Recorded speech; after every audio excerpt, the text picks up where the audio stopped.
Right, so Real Madrid manager Carlo Ancelotti has been under fire after Real Madrid's exit from the UEFA Champions League. So on Wednesday night, Real Madrid hosted Arsenal with the hope of achieving the remontada.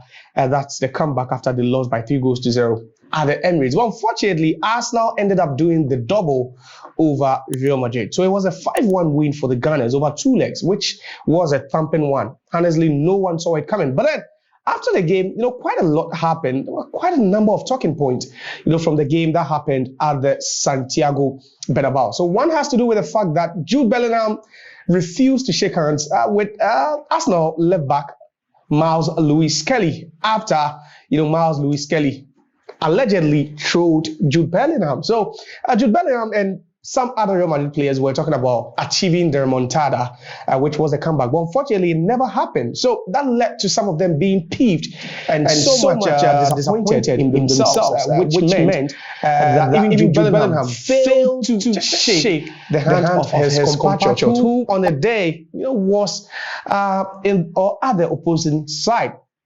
It doesn't leave, or we don't just end there. Let's also talk about the manager of Real Madrid, that's Don Carlo Ancelotti. So Don Carlo has also come under some serious scrutiny. So after Arsenal actually beat Real Madrid, now Real Madrid could potentially end the season without a single trophy because already they are 4 points behind Barcelona in the Laliga title race. Now, they are also out of the UEFA Champions League, which is not so shocking after they lost to Arsenal. And then also they are in the grand finale of the Copa del Rey. But then they get to play a team they've lost to twice already this season by an aggregate scoreline of 9-2. That's Barcelona. So there's a higher possibility that Carlo Ancelotti could lead this Real Madrid team after actually winning the double last season, win the UEFA Champions League and then also the La Liga title last season. There's a higher possibility they could end the season without a single trophy. Now, that has also opened the doors to some other coaches being lined up or being named as potential replacement for Don Carlo Ancelotti.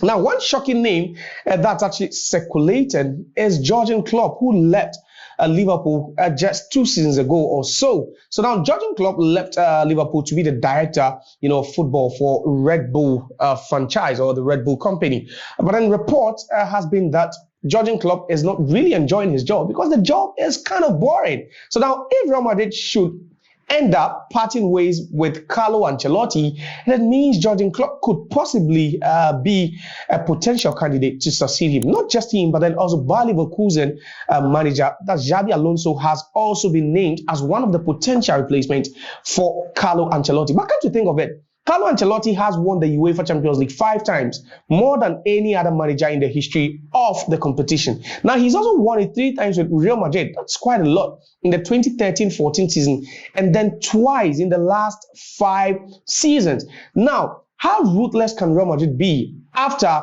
a manager has won the double with them, the UEFA Champions League with them, twice in the last 5 seasons, then end up sacking him because they've gone trophyless for 1 season. I've never seen anything like this before. And you talk about ruthlessness in football, and I think Real Madrid and perhaps their president, Florentino Perez, will be on top of that list. But then it's still something that's possible that Don Carlo Ancelotti could be sacked at the end of the season. That's even if Real Madrid are to win the La Liga, which could be a miracle because you look at Barcelona and their momentum, that would be very, very difficult for Real Madrid to overtake them. But then there's a chance that he might not be the manager of Real Madrid heading into next season. Now, let's do more from Europe, because there was one big Europa League game that was played at the Old Trafford, and it was one for the ages. So Manchester United managed to book a place in the semi-finals of the 2024-25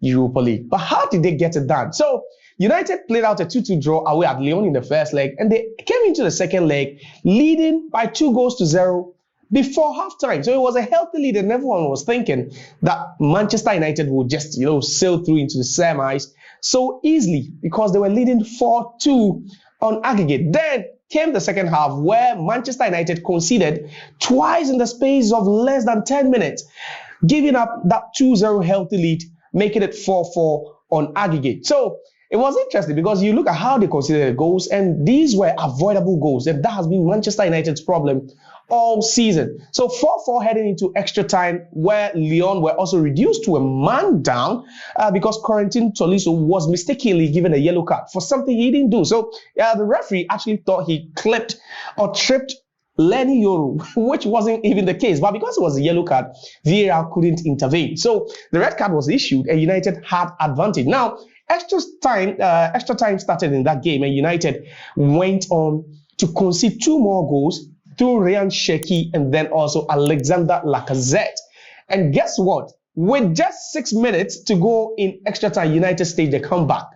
A historic comeback. Never has it happened in the history of any European football match. So United scored 3 times in the space of just 6 minutes. That's Kobbie Mainoo scored, Bruno Fernandes also scored from the penalty spot. And guess who scored a winning goal and became the hero for Manchester United? It was Harry Maguire, who was pushed up front. So in the last 5 minutes of that game, Ruben Amorim actually forced Harry Maguire to play as a number 9, an orthodox or an unconventional number 9. But then it paid off. Something they did in their Premier League game against Nottingham Forest, but it never paid off because they lost that game by 1-0. Now, Maguire headed in Casemiro's cross to make it 5-4 for Manchester United. Now, there were so many records being set in that game because United became the first club in the history of any European competition to score 2 goals inside the last minute of extra time. So they scored in the 120th minute through Kobbie Mainoo, and they scored again in the first minute of added time. So no team in the history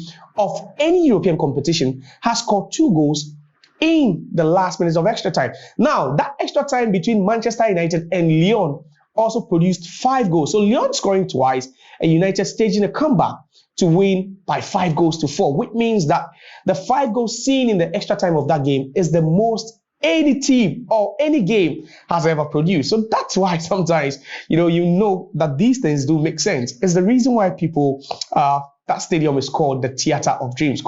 It was a dramatic night, of full action. But then one thing that caught the eye of everyone was that young kid, Manchester United fan, who was being traumatized. He was going through a lot, crying at some point in the game. And then when Harry Maguire scored, you could see the ecstasy and the happiness, on the faces. But then most especially the young guy. So it was a cracker, it was fireworks throughout that game at the Old Trafford. Manchester United winning by 5-4. They advanced 7-6 on aggregate to ensure that they make it to the last 12. So it's all set in the Europa League. Manchester United will be playing against Athletic Bilbao, and then also the other game we'll see Tottenham Hotspurs, who also end themselves a 1-0 win away at the Eintracht Frankfurt. So they went to Eintracht Frankfurt. They managed to beat Eintracht Frankfurt by a lone goal. Dominic Solanke getting the goal for them. But then one of the most shocking results from the Europa League quarterfinal games was when Lazio lost to Bodo Glimt on penalty. So Lazio were also coming at the back of a 2-0 defeat